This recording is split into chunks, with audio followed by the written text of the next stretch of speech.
Hello दोस्तों, नमस्कार। अभी की सबसे बड़ी खबर आ रही है, जहां पर भारतीयों गजनवी राज को तैयार रहो, हिंदुओं का पेट फाड़ दो। बताएंगे दोस्तों, आईएस ने बड़ी गीदड़ भभकी दी है भारत को और भारत के हिंदू समुदाय को और मुस्लिमों को भड़काने की गई है कोशिश। अभी की सबसे बड़ी और एक्सक्लूसिव जानकारी बताएंगे, हाथ लगे। बताएंगे हिमाचल में हुआ बड़ा बदलाव, बकरी ईद पर हुआ है। जी हाँ दोस्तों, साथ ही साथ बताएंगे प्रधानमंत्री नरेंद्र मोदी के कश्मीर दौरे से पहले ही बौखलाए दहशतगर्द सोपोर में बड़ा एनकाउंटर। बताएंगे इतने आतंकवादी हुए ढेर और अभी भी चल रहा है ये ऑपरेशन। सारी जानकारियां बताएंगे। बस आप हमेशा की तरह वीडियो के अंत तक बने रहिएगा। और खबरों में आगे बढ़ने से पहले अपने देश भारत का पुरजोर समर्थन करते हैं तो वीडियो को लाइक करके, चैनल को सब्सक्राइब करके, बेल आइकन दबा के कमेंट में जय हिंद कहना मत भूलिएगा। बात करें पहली बड़ी खबर की, जहां इस्लामिक स्टेट के आतंकवादियों ने भारत और हिंदू समुदाय को दी है बड़ी धमकी। कहा भारतीयों गजनवी राज को रहो तैयार, हिंदू का पेट फाड़ दो जैसा दिया है ये धमकी। बता दें, इस्लामिक स्टेट के आतंकवादियों ने एक बार फिर से भारत को धमकी दी है। आईएसआईएस के आतंकवादियों ने अपनी पत्रिका वॉइस ऑफ खोरासान के ताजा अंक में भारत और दुनिया भर के मुस्लिमों से हिंदुओं के नरसंहार के लिए कहा है। यही नहीं, आईएस ने मध्यकालीन मुस्लिम आक्रांता महमूद गजनवी और मोहम्मद बिन कासिम की तारीफ की। उसने कहा है कि भारतीय महमूद गजनवी राज के लिए फिर से तैयार रहे। आईएस आतंकवादियों ने प्रधानमंत्री मोदी और अन्य बीजेपी नेताओं को इस्लाम का दुश्मन करार दिया है। अफगानिस्तान में सक्रिय चल रहे आईएस आतंकियों को इन दिनों पाकिस्तानी सेना से मदद मिल रही है। पाकिस्तानी सेना तालिबान को सबक सिखाने के लिए आईएस को मदद दे रही है। जी हां, वॉइस ऑफ खोरासान पत्रिका के कवर पेज पर हेडिंग दी गई है और उस हेडिंग में लिखा गया है, ओ बहुदेववादी भारतीय राजाओं, महमूद गजनवी का फिर से सामना करने के लिए तैयार रहो। गजनवी ने भारत में सोमनाथ मंदिर को तोड़ दिया था और कई बार हमला किया था। आईएस ने मुस्लिमों को भड़काते हुए कहा कि भारतीयों को कार से टक्कर मार दो, चाकू से पेट फाड़ दो, मंदिरों, घरों, कारों, संपत्ति और फसल को जला दो, भीड़ से भरी जगहों को निशाना बनाओ और हिंदुओं को ये दिखाओ कि पैगंबर मोहम्मद का उम्मा अभी भी जिंदा है। आईएस ने यह भी कहा है कि अगर भारतीय मुस्लिम हिंदुओं पर हमला करने में सक्षम नहीं होते हैं तो दुनिया भर के मुस्लिम एकजुट हो और उन पर, भारत पर हमला करें। ये दोस्तों चेतावनी दी है। आईएस ने भारत के हिंदुओं को बरगलाया गया है, उनको भड़काने की कोशिश की जा रही है और भारत के हिंदू और भारत को ये बड़ी धमकी दी गई है। जी हाँ, यहाँ तक कि उसने ये बताने की कोशिश की है कि मोदी इस्लाम के दुश्मन हैं। प्रधानमंत्री मोदी जी की नीतियों की आलोचना की और इसे मुस्लिमों के खिलाफ भी बताया है। राम मंदिर को लेकर भी, राम मंदिर के निर्माण को लेकर आईएस ने जमकर जहर उगला है और इससे संकेत मिल रहे हैं कि वो अयोध्या में हमले की तैयारी कर रहा है। उसने कहा है कि मस्जिद की पवित्र जमीन पर अब गाय और मूर्ति की पूजा हो रही है। जी हाँ, वैसे में इस इस्लामिक स्टेट महमूद गजनवी की धमकियों को दोस्तों आप किस नजरिए से देखते हैं, इस पर आपकी क्या राय है और भारत सरकार को इस पर क्या बड़ा एक्शन लेना चाहिए, सुझाव देना मत भूलिएगा कमेंट में। साथ ही साथ आपको बता दें कि कैसे लगातार हिंदुओं के भावनाओं को ठेस पहुंचाया जा रहा है। जी हाँ, एक बड़ी खबर निकलकर सामने आ रही है हिमाचल प्रदेश से, जहां पर बड़ा बवाल हुआ है दोस्तों। मोहम्मद जावेद ने बकरी ईद पर गौ कशी करके, यानी कि गाय को काट कर उसकी वीडियो व्हाट्सएप पर डाल दी। स्थानीय लोगों ने जब वे वीडियो देखा तो उसके बाद जावेद की दुकान में घुसकर उस तोड़फोड़ कर दिया। सहारनपुर का जावेद हिमाचल में कपड़े की दुकान चलाता था। जी हाँ, हिंदू संगठनों ने दुकान मालिकों को चेतावनी तक दे दी है कि मुसलमानों को किराए पर दी गई दुकानें तत्काल खाली करवाएं। पुलिस मोहम्मद जावेद की तलाश कर रही है। ऐसे में आप देख सकते हैं दोस्तों कैसे हिंदू समुदाय को और उनके सेंटीमेंट्स को चोट पहुंचाया जा रहा है। इस पर आपकी राय तो बनती है दोस्तों, और जितना ज्यादा आज हो सके इन वीडियो को जरूर शेयर करिएगा दोस्तों। इस खबर को शेयर कर दीजिएगा हर ग्रुप में ताकि पता चल सके कि भारत और भारत के हिंदू समुदाय के खिलाफ कितनी ज्यादा जहर घोली जा रही है और उनके भावनाओं को कैसे ठेस पहुंचाया जा रहा है। साथ ही साथ बता दें, प्रधानमंत्री नरेंद्र मोदी के कश्मीर दौरे से पहले बौखलाए दहशतगर्द सोपोर में बड़ा एनकाउंटर, 2 आतंकवादी की अब तक मौत की आ रही है खबर। बता दें, प्रधानमंत्री नरेंद्र मोदी जी गुरुवार को कश्मीर के दौरे पर जाने वाले हैं। इसी कड़ी में जम्मू कश्मीर के बारामूला स्थित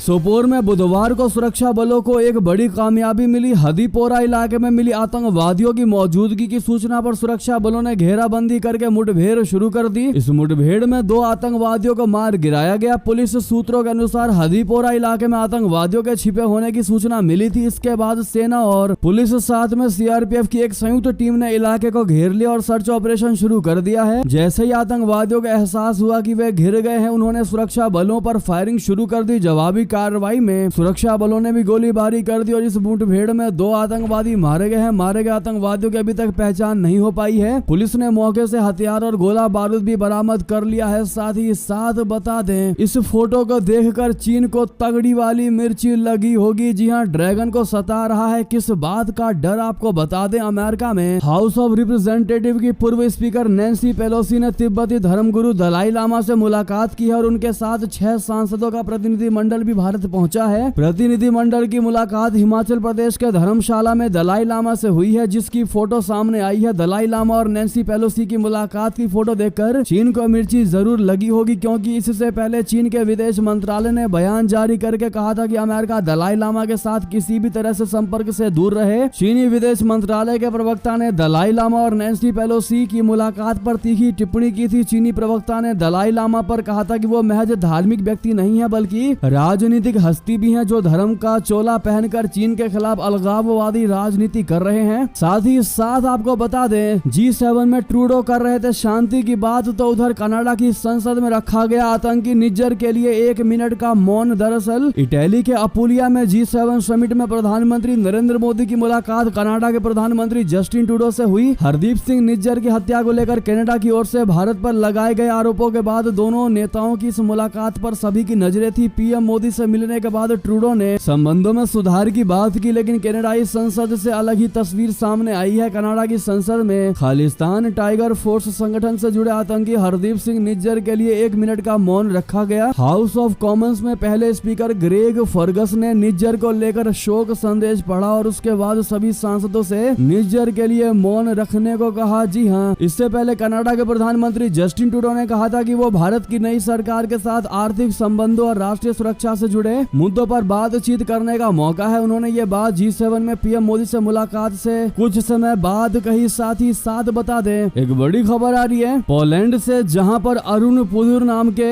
एक शख्स ने एक्स पर ये पोस्ट डाला है, जिसमें लिखा है कि पोलिश किसान अवैध मुस्लिम अप्रवासियों को रोकने के लिए बेलारूस की सीमा पर सुअर की खाद फैलाते हैं, ताकि अवैध मुस्लिम अप्रवासी इन खाद को पार करके सीमा में अंदर घुस नहीं पाएंगे। जी हाँ, पोलैंड में वास्तव में अभी तक कोई अवैध अप्रवासी नहीं है। वाकई में ये रियलिटी है। ऐसे में इन्होंने कहा है कि क्या होगा अगर BSF भारत भी हमारी सीमा पर ऐसा करते हैं। तो दोस्तों, इस खबर को ध्यान से समझ करके आप लोग जवाब देना मत भूलिएगा कमेंट में। साथ ही साथ आपको बता दें, बॉम्बे हाई कोर्ट ने फिल्म देखी हमारे 12 और उसमें मुसलमानों के खिलाफ कुछ भी आपत्तिजनक नहीं पाया गया। इससे पहले सुप्रीम कोर्ट ने बॉम्बे हाई कोर्ट के फैसला आने तक फिल्म की रिलीज पर रोक लगा दी थी। जी हाँ दोस्तों, ऐसे में हमारे 12 फिल्म के लिए वाकई में बहुत बड़ी खुशखबरी की खबर है। साथ ही साथ बता दें, रूस या उत्तर कोरिया पर हुआ हमला तो एक दूसरे की करेंगे मदद। जी हाँ, पुतिन और किम जोंग उन का बड़ा ऐलान, निशाने पर आखिर कौन। दरअसल रूस के राष्ट्रपति व्लादिमीर पुतिन 24 साल में पहली बार उत्तर कोरिया पहुंचे हैं। पुतिन कोरिया की राजधानी प्योंगयांग में पहुंचे तो न सिर्फ किम जोंग उन बल्कि सैकड़ों की संख्या में लोगों ने उनका स्वागत किया। बुधवार को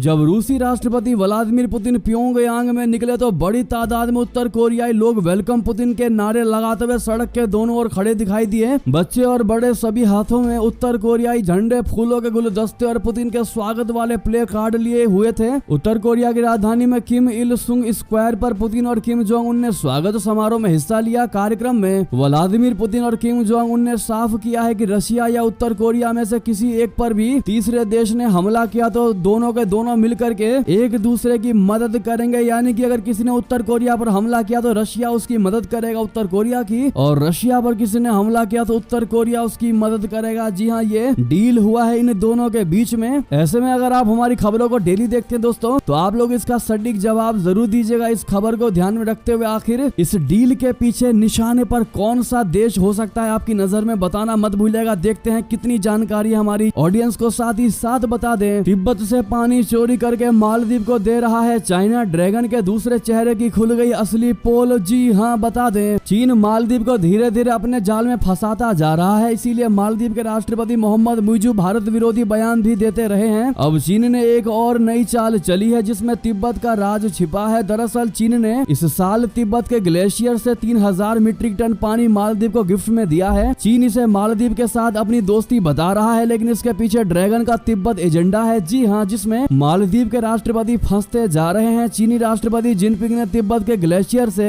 मार्च और मई में 3000 मीट्रिक टन उपहार में दिया था। चीन के इस एजेंडे के बाद भारत भी सतर्क हो गया है। चीन तिब्बत के जल संसाधनों का दोहन कर रहा है, वहाँ के स्थानों के नाम भी बदल रहा है। अब भारत सरकार भी इसका करारा जवाब देगी। वहीं अमेरिका से एक प्रतिनिधि मंडल दलाई लामा से मिलने भी भारत आया है। जैसा कि मैंने आपको शुरू में बताया, इससे भी चीन को काफी ज्यादा परेशानी हो रही है। दोस्तों, चीन ने मालदीव को पानी देने से पहले तिब्बत के लोगों पर कुछ पाबंदियां लगाई थी। पानी की पहली खेप भेजे जाने से एक सप्ताह पहले 20 मार्च को चीन ने जल संरक्षण नियम बनाए, जो 1 मई से लागू हुए। इन नियमों के तहत तिब्बती लोगों पर पानी का इस्तेमाल करने पर पाबंदियां लगाई गई, जबकि चीन खुद यहां से पानी दूसरों को दे रहा है। ड्रैगन सोशल मीडिया पर भी तिब्बतियों से पानी बचाने के लिए कह रहा है, जबकि बोतल बंद कंपनियां मुनाफा कमाने के लिए तिब्बत का जल का दोहन कर रही हैं, जिसकी अब पोल खुलती नजर आ रही है। जी हाँ दोस्तों, साथ ही साथ आपको बता दें, परमाणु बमों में भारत ने पाकिस्तान को पछाड़ा तो अपनों पर भड़के पाकिस्तानी। कहा ये एटम बम बेचकर कहीं विदेश ना भाग जाएं। बता दें, वैश्विक हथियार ट्रैकर सिपरी की रिपोर्ट के अनुसार भारत का परमाणु हथियार भंडार 25 वर्षों में पहली बार पाकिस्तान से बड़ा हो गया है। जी हाँ दोस्तों, ये भारत के लिए बहुत बड़ी खुशखबरी है। भारत के पास अब 172 परमाणु हथियार हो गए हैं। SIPRI की नवीनतम रिपोर्ट यानी सिपरी के नए रिपोर्ट से ये पता चलता है कि भारत ने पिछले साल अपने जखीरे में 8 परमाणु हथियार जोड़े हैं, जिससे उसके हथियारों की संख्या 164 से बढ़कर 172 हो गई है। ये भी अनुमान लगाया गया है कि पाकिस्तान का परमाणु भंडार 170 पर स्थित है। 1999 के बाद ये पहली बार है कि भारत के पास पाकिस्तान से ज्यादा परमाणु हथियार है। पाकिस्तान के यूट्यूबर सुहेब चौधरी ने इस पर अपने देश के लोगों से बात करते हुए उनकी राय जानी है। इस पर पाकिस्तानियों ने जमकर अपनी सरकार को, सेना को सुनाया है खरी खोटी। आपको बता दें, पाकिस्तानियों ने कहा कि दशकों से नेता बम की रट लगाते रहे हैं, लेकिन उसको समझना चाहिए कि देश लोगों के मजबूत होने से होता है, ना कि बम से होगा। मलिक हारून ने सुहेब चौधरी से कहा कि सरकार ऐसे कदम उठाए कि आम लोगों की माली हालत ठीक हो, यहीं से तरक्की के रास्ते खुलेंगे। उन्होंने कहा कि बिना परमाणु बम के भी दुनिया बहुत से देश हैं जो बेहद खुशहाल हैं। ऐसे में बम के बजाय हमें इकोनॉमी पर ध्यान देना चाहिए। तो वहीं दोस्तों, किसी पाकिस्तानी ने कहा, गुलफाम नाम के पाकिस्तानी ने कहा, ये एटम बम फिजूल की चीज है, ये कभी नहीं चलने वाली, इनकी किसी को जरूरत नहीं है, ये बस दिखाने की और डींगे हाँकने की चीजें हैं। हमें जरूरत है तो रोटी की, चावल की, दाल की, अस्पताल की, स्कूल की। मुझे तो लग रहा है कि जिस हिसाब से देश के संसाधनों को प्राइवेट किया जा रहा है और विदेश की कंपनियों को सौंपा जा रहा है, उससे एटम बम भी खतरे में है। किसी दिन ऐसा ना हो कि ये नेता एटम बम को बेचकर विदेश ना निकल जाए और पाकिस्तानियों को खतरे में डाल दे। ये कुछ कहने थे दोस्तों पाकिस्तानियों के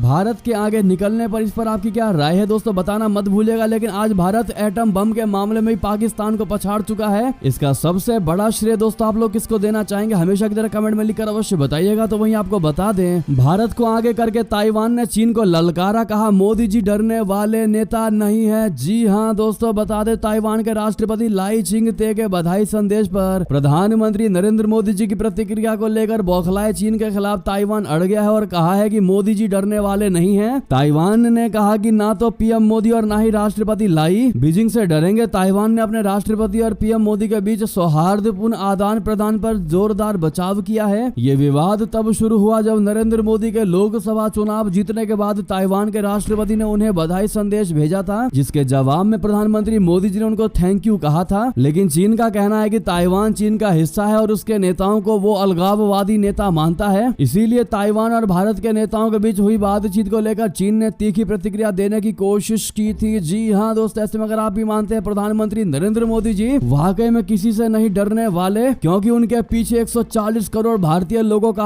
हाथ है, साथ में आशीर्वाद है, तो अपनी राय अवश्य दीजिएगा। और मोदी है तो मुमकिन है कहना मत भूलिएगा दोस्तों। साथ ही साथ आपको बता दें, 2 जंगों के बीच अमेरिका ने उठा लिया बहुत बड़ा कदम, ताइवान को बेचेगा हथियार। चरम पर चीन से तनाव। जी हाँ, दुनिया में बीते कई महीनों से 2 युद्ध जारी है। एक तरफ इजराइल और हमास के बीच बीते साल अक्टूबर से संघर्ष चल रहा है, तो वहीं फरवरी 2022 से ही रशिया और यूक्रेन मैदान जंग में खड़े हैं। इस बीच अमेरिका ने चीन को उकसाने वाला बड़ा कदम उठा लिया है। अमेरिका के राष्ट्रपति बाइडेन के प्रशासन ने ताइवान को 30 करोड़ अमेरिकी डॉलर के नए हथियार बेचने को मंजूरी दे दी है। इसके साथ वो ताइवान को सैकड़ों सशस्त्र ड्रोन, मिसाइल उपकरण और संबंधित साजो सामान बेचेगा। अमेरिका के विदेश मंत्रालय की ओर से जारी एक बयान में ये जानकारी दी गई है। जी हाँ दोस्तों, तो वहीं आपको बता दे, अयोध्या से बड़ी खबर, राम मंदिर परिसर में तैनात जवान के सिर में लगी गोली, हुई मौत, मच गया हड़कंप। बहुत बड़ी खबर, राम जन्मभूमि परिसर में एसएसएफ के जवान की संदिग्ध परिस्थितियों में एसएसएफ के जवान को को गोली लगी है, जिस कारण उसकी मौत हो गई है। जवान राम जन्मभूमि की सुरक्षा में तैनात था। हालांकि गोली किस कारण लगी इसकी जानकारी अभी सामने नहीं आई है। तो वहीं आनन फानन में सुरक्षा कर्मियों ने उसको अस्पताल पहुंचाया, जहां से ट्रामा सेंटर किया गया है रेफर, और ट्रामा सेंटर में डॉक्टर ने जवान को मृत घोषित कर दिया। जी हां, आपको बता दें सुबह के टाइम में ये गोली लगी थी। जवान को सुबह 5 बजे करीब ये गोली लगी। राम मंदिर से महज 150 मीटर की दूरी पर यह घटना हुई है। ऐसे में क्या कारण हो सकते हैं, इसकी जांच चल रही है दोस्तों। जैसी खबर आएगी सबसे पहले आपको बताएंगे। लेकिन इसी बीच ये थी भी की सारी बड़ी खबरें। आपको हमारी खबर कैसी लगी? आशा करता हूँ बहुत अच्छी लगी होगी। थोड़ी भी अच्छी लगी तो वीडियो को लाइक करके, चैनल को सब्सक्राइब करके, बेल आइकन दबा के कमेंट में जय हिंद कहना मत भूलिएगा। मिलता अगली बड़ी खबर में। आप सभी का बहुत बहुत धन्यवाद। जय हिंद, जय भारत।